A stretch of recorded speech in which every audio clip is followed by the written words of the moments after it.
Hi guys, this is the Lamzu Atlantis Mini Pro version in elegant blue, colorway that was made in collaboration with Nacho Customs, who is a well-known peripheral painter in the gaming community. First, a quick word about the new different models that are available. There are basically two versions that are both capable of doing 4K polling rate, the Atlantis Mini 4K, which comes with the 4K polling dongle and is only available in charcoal black colorway, then the Atlantis Mini Pro, which you can get in polar white or in this elegant blue colorway. If you want to use the 4K polling rate on your Pro version, you need to purchase an additional dongle, which I have right here. But let's start with the build quality of the mouse. Lamzu does the same thing as G-Wolves and supports the sides of the mouse with the PCB. That way they can achieve a really low weight while keeping the creaking and flexing at minimum. The mouse weight is 52 grams on my scale and there is no flexing or creaking happening on it, and I can definitely say that it is a very well built mouse. The sideways wobble on the main buttons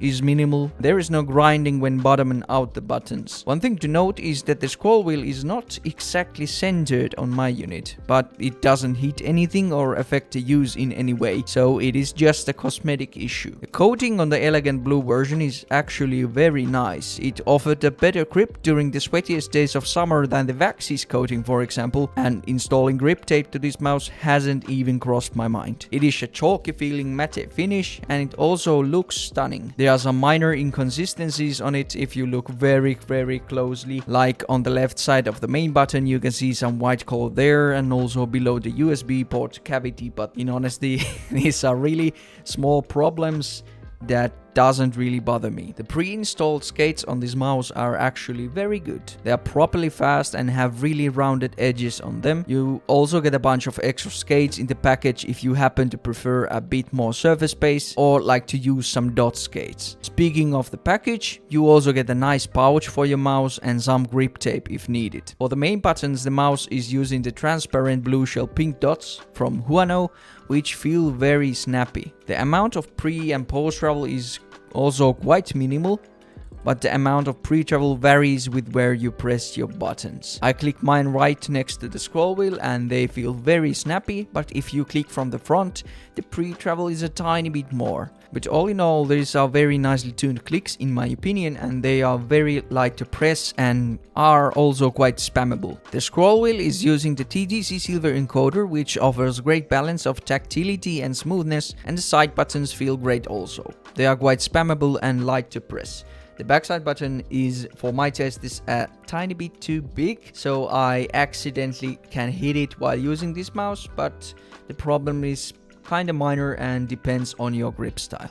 The shape is literally a claw gripper's dream shape for smaller hands, and the back hump just locks the mouse in your hand pretty firmly. The sides taper down quite aggressively and the grip width from the narrowest point is only 53mm, which for my hand size, which is 17.5 times 10.5 centimeters, feels slightly too narrow. At first I personally had some problems with getting my pinky to sit comfortably on the shape with claw grip, and it resulted in some hand cramps. I then found more comfort with knuckle claw in the shape, so my pinky has some more meat below it. Fingertip gripping the shape is also a very viable option, and even though I don't usually fingertip grip my mice, with this shape it felt quite stable to do, and also the great coating and low weight helped with it too. If we compare the shape to the Razer Viper Mini, it's like quite a similar length of the mouse, but you can see the buttons go lower on the front and the grip width is slightly more narrow on the Lamzu Atlantis Mini. Also, the back hump has more width to it, so it fills the palm a bit more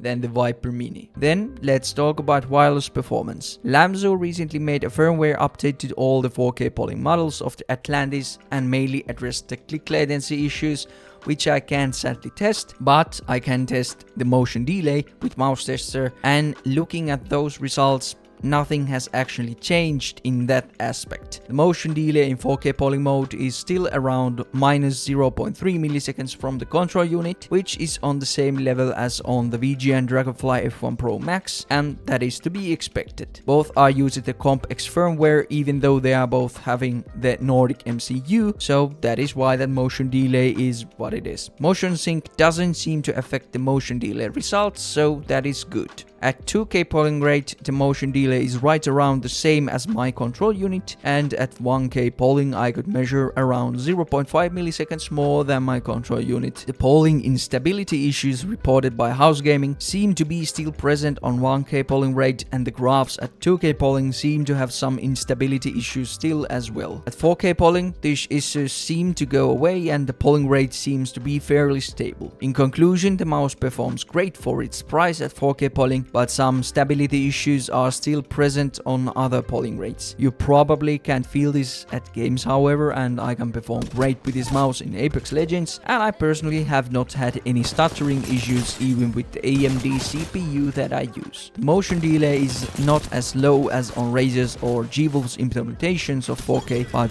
I want to point out that it is still lower than the wired control unit, so it is still very good. If you have the original sized Atlantis or the XM2WE and believe the size is maybe too big for you, the Atlantis Mini is a great shape for claw and fingertip gripping. For the price at 110 euros plus the dongle at 17 euros, I can say it's a fairly reasonable price considering other 4K polling mice prices currently, if we disregard the VGA, Dragonfly and other mice that are sold by the factories that produce them. But yeah, that's about it. Thanks for watching and see you on the next video. Goodbye.